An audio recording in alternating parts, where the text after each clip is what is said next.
मुझे पता है तुम्हारे कमेंट करने से पहले ही बोल दे रहा हूँ, चश्मा मैं डेयर डेविल के ऊपर कोई शॉट्स फायर नहीं कर रहा भाई। ये एक्चुअली में क्या है, आंख में इन्फेक्शन हो गया है किसी। तुमको इतना लोड लेने की जरूरत नहीं है, मैं बता रहा हूँ तुमको सारी चीजें।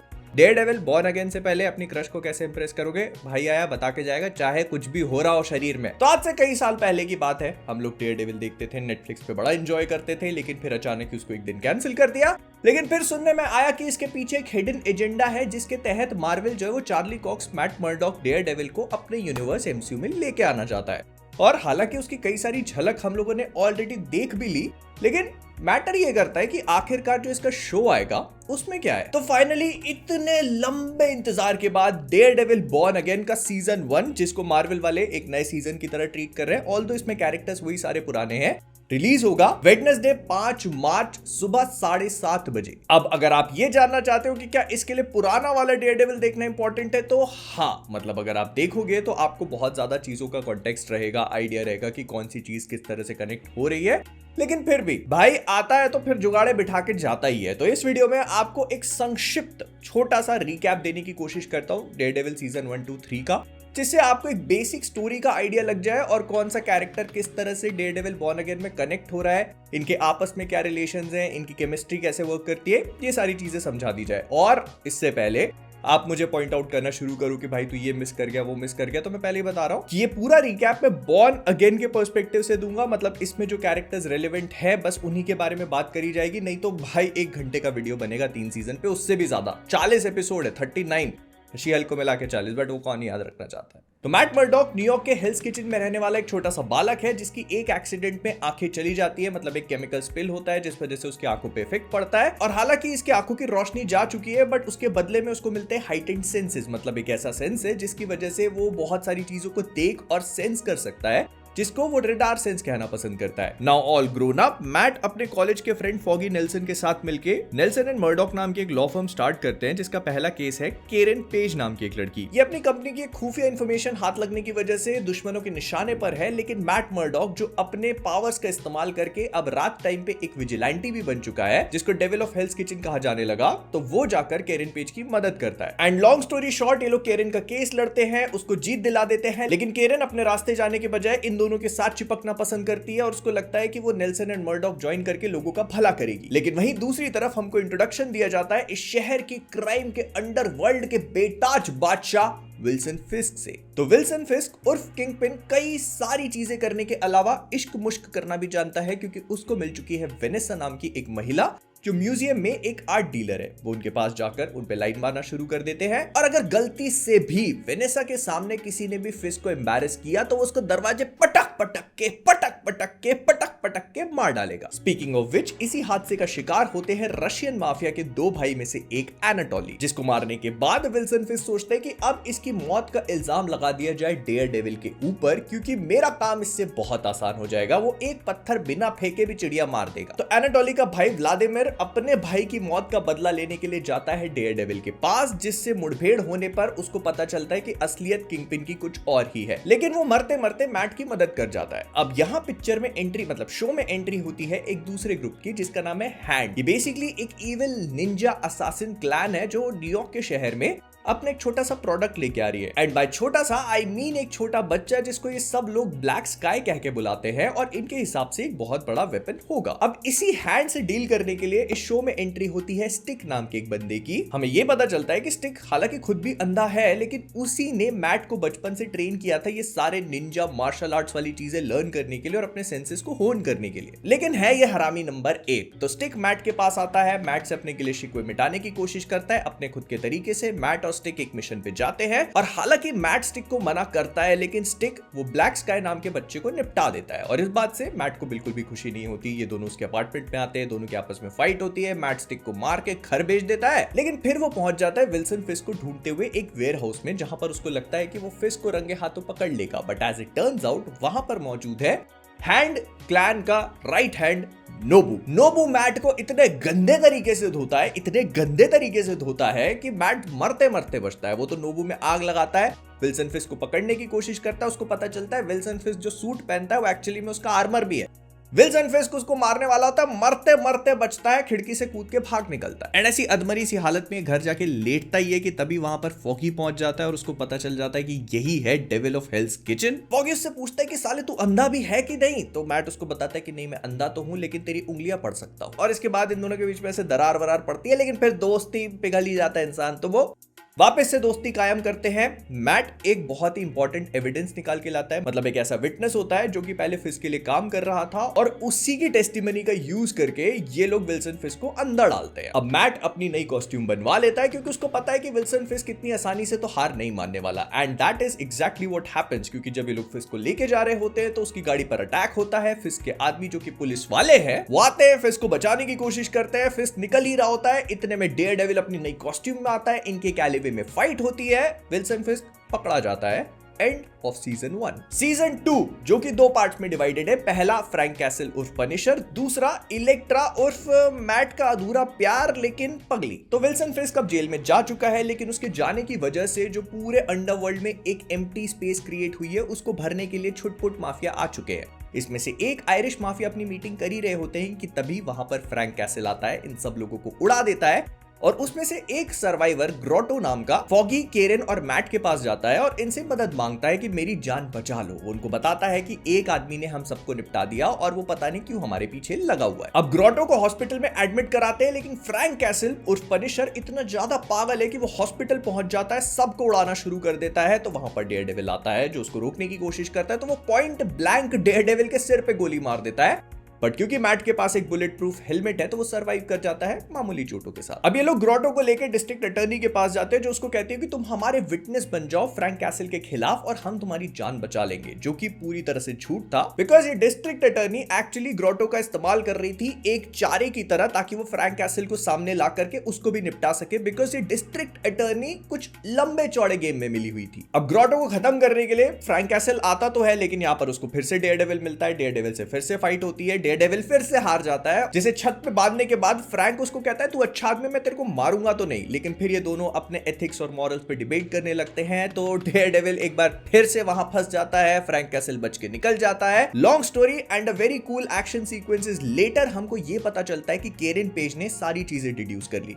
फ्रैंक कैसल के घर पे जाती है, उसको पता चलता है कि यूएस आर्मी का एक सोल्जर था जो कि बहुत ही कोवर्ट ऑपरेशंस किया करता था, और अचानक एक दिन एक स्टिंग ऑपरेशन गॉन रॉन्ग में इसकी फैमिली की डेथ हो जाती है, और उस ऑपरेशन को लीड कर रही थी यही डिस्ट्रिक्ट अटर्नी जो इतने सारे एक्सक्यूजेस बना रही है। तो मैट सारी कहानी सुनने के बाद फ्रैंक कैसल से लड़ता है, उसको समझाता है, ये लोग आयरिश माफिया को रोकते हैं। फ्रैंक बहुत बुरी तरह से घायल होने के बावजूद भी अपने आप को सरेंडर कर देता है। फिर फ्रैंक की केस की ट्रायल शुरू होती है, जिसको वो खुद ही फक कर देता है क्योंकि उसके अलग रीजंस थे। बट वहीं दूसरी तरफ वो जेल में जाकर विल्सन फिस्क से मिलता है, जो उससे उसकी फैमिली की डेथ के लिए रिस्पॉन्सिबल लोग जो जेल में मौजूद है उनसे इंट्रोड्यूस करवाता है, और वहां पर ब्लैक स्मिथ नाम के एक मेंबर की लीड लेके फ्रैंक कैसल कुछ लोगों को मारता है और एक क्योटिक जेल ब्रेक में भाग निकलता है, मतलब विल्सन फिस्क उसको बाहर निकाल देता है। अब अगर आप ये सोच रहे हो कि विल्सन फिस्क ने फ्रैंक कैसल को जेल ब्रेक में क्यों मदद करी, तो बहुत सिंपल सा रीजन है। फ्रैंक कैसल जितने भी माफिया हैं उनको खत्म करेगा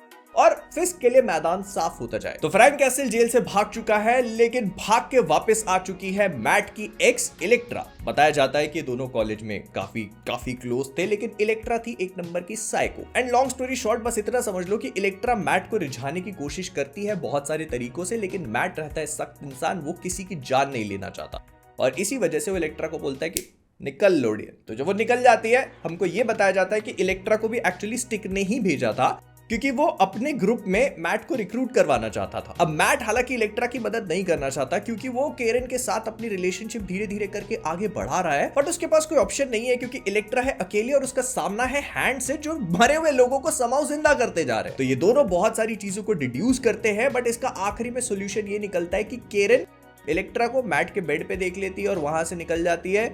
इन दोनों की रिलेशनशिप हो गई सैबोटाज। इलेक्ट्रा जो है वो हैंड की ब्लैक स्काई निकलती है। मतलब आपको छोटा बच्चा याद है जिसको स्टिक ने सीजन 1 में मार दिया था, तो हैंड ने कहा कि यार वो तो मर चुका है, अब एक काम करते हैं, आप ही हमारी ब्लैक स्काई बन जाओ।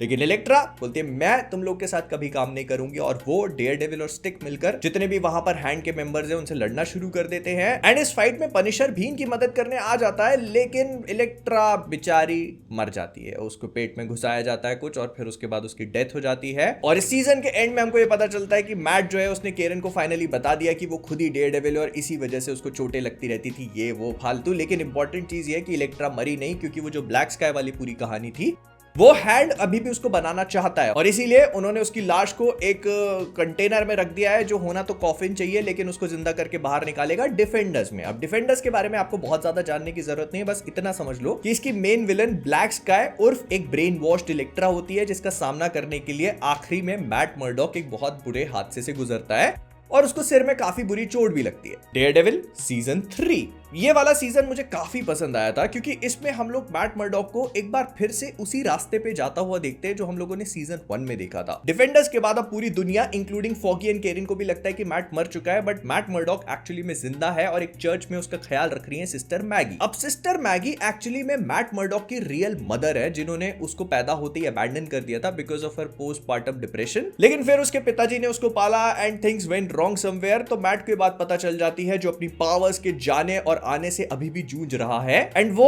उनको बिना एक्नॉलेज किए वहां से निकल जाता है because he has an extremely bigger fish to fry, क्योंकि विल्सन फिस्क जेल से बाहर निकलने की स्कीम बना चुका है। बेसिकली फिस्क ने क्या करा कि उसने FBI वालों से कहा मैं आपका गवाह बन जाता हूं और मेरी टेस्टिमनी की वजह से आप जितने भी माफियाज हैं उन सबको पकड़ सकते हो, लेकिन इसके बदले में आपको मुझे इस जेल से बाहर निकाल के हाउस अरेस्ट में रखना होगा। FBI वाले एक नंबर के चूड़ीदार, उन्होंने कहा कि चलो ठीक है, इसको हाउस अरेस्ट में रख देते हैं। विल्सन फिस्क उनको टेस्टिफाई करता जा रहा था, माफियाज को पकड़वाता जा रहा था और अपना अंडरवर्ल्ड का एम्पायर बढ़ाता जा रहा था। अब जिस हाउस अरेस्ट में विल्सन फिस्क को रखने की बात हो रही थी, वो बेसिकली एक होटल था जो सीक्रेटली विल्सन फिस्क खुद ही खरीद लेता है, ताकि अपने चीजों का कमांड खुद अपने हाथ में रख सके। और जब वहां पर उसको ले जा रहे होते हैं तो रास्ते में वो माफिया जिनको विल्सन फिस्क पकड़वा रहा था वही उस पर अटैक कर देते हैं।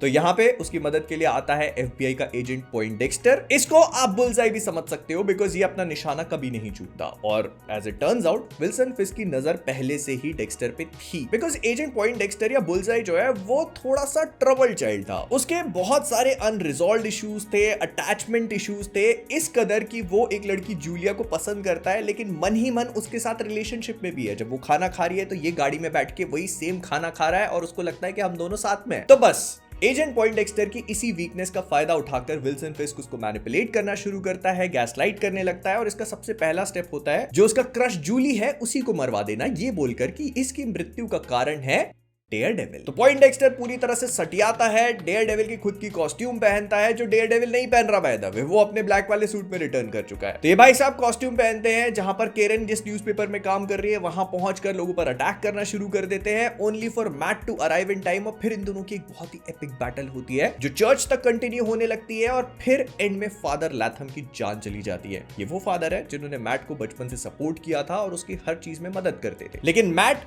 फॉगी और केरन को अभी भी सिस्टम पे भरोसा है। तो ये लोग क्या करते हैं कि एजेंट नदीम नाम का एक बहुत ही ऑनेस्ट ईमानदार एजेंट होता है FBI का, उसको पकड़ते हैं जिसको फिस्क के ऑपरेशंस की पूरी खबर है, और उसको कहते हैं कि अगर तुम जज के सामने टेस्टिफाई कर दोगे तो सारी चीजें बढ़िया हो जाएंगी। तो एजेंट नदीम को ये सब लोग मिलकर बहुत ही सीक्रेटिवली जूरी के सामने लेके जाते हैं, but as it turns out jury को भी विल्सन फिस्क ने खरीदा हुआ है। एवरीबॉडी, सबके सब चोर हैं साले।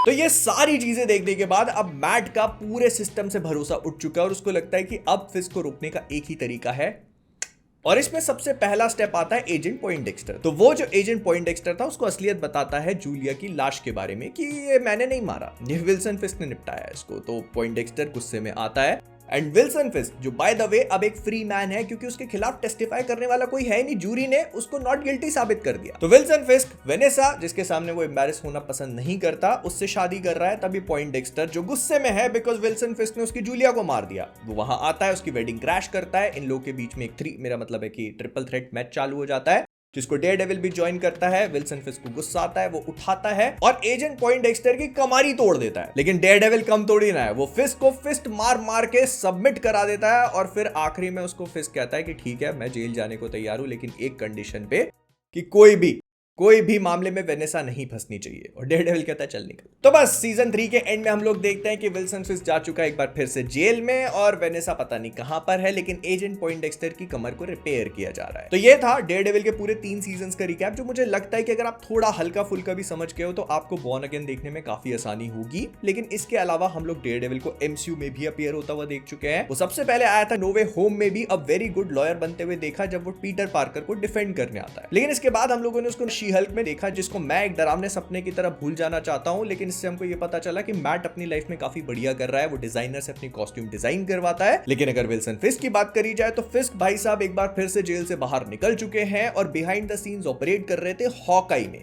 इसके आखिर में माया को उसकी असलियत पता चलती है तो वो उसको शूट कर देती है, लेकिन he survives barely with a scratch. और एको में जो कुछ भी हुआ उसको भी हम याद नहीं रखना पसंद करेंगे, बस इसके एंड इंपॉर्टेंट है क्योंकि उसमें हमको पता चलता है कि किंग पिन जब वापस लौट रहा होता है न्यूयॉर्क के लिए तो उसको पता चलता है कि वो मेयर के लिए रन कर सकता है, जो डेयरडेविल बॉर्न अगेन में शायद वो जीत भी जाएगा। नाउ और क्या चीजें इंपॉर्टेंट है तो देखो, एजेंट पॉइंटडेक्स्टर या बुलजाई जो भी बोलना चाहो वो रिटर्न करने वाला है। और हालांकि इसका रोल बहुत ज्यादा लंबा तो नहीं लेकिन बड़ा जरूर होगा। कहते हैं ना कि जिंदगी लंबी नहीं बड़ी होनी चाहिए, तो वही पॉइंटडेक्स्टर इसमें वही काम करने वाला है आकर के, बिकॉज ये स्टार्टिंग के कुछ एपिसोड्स में आएगा और ऐसा कोई कांड करके जाएगा जो डेयरडेविल को पूरे सीजन और इसके बाद वाले सीजन तक भी अफेक्ट कर सकता है। फिर विल्सन फिस्क जो है वो न्यूयॉर्क के मेयर बन चुके हैं, जिनका सबसे पहला काम है यहाँ पर जितना भी विजिलेंटिज्म है इसको खत्म करना, including Daredevil, Punisher, Luke Cage, Jessica Jones, ये जितने भी डिफेंडर्स थे वो सब, और हो सकता है कि स्पाइडरमैन भी, बिकॉज कॉमिक बुक्स में ये सारी चीजें वो करता है। विल्सन फिस्क जो है वो स्पाइडरमैन का एक बहुत बड़ा दुश्मन है कॉमिक बुक्स में।